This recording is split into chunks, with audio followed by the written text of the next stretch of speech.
Active shooter plans call for schools to go on lockdown, but some are questioning that approach after the Florida shooting. CBS 2 Orange County reporter Michelle Geely explores that debate, plus a system that can help find hurt children in an emergency.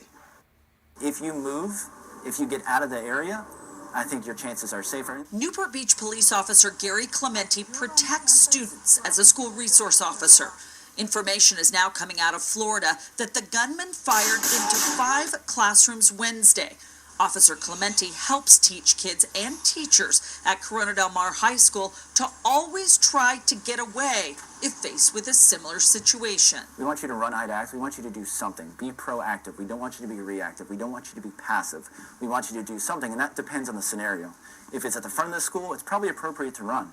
If it's outside of your classroom, it's probably appropriate to hide and shelter in place. Officer Clementi debriefed with survivors for mass shootings at Virginia Tech and Columbine, and he learned a lot. The victim of Virginia Tech shared with me her classroom was the one that kept the door open and they all hid under the desk. That's where the most casualties were at Virginia Tech. The classrooms that locked the door and that ran away, the students jumped out of the windows, had a greater survival rate. Corona Del Mar High School has a safety system in place using computers and cell phones to share information, identify where a threat is, and find victims. So you could see where the students are hiding, where they're safe, and where they're not safe. The location data on students and staff members' cell phones can be used to reveal where injured people are, even if they are in hiding places. People who need help simply click on a button and help comes our way.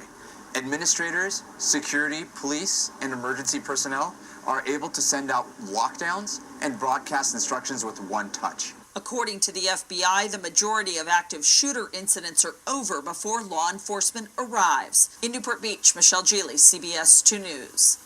Hey, parents.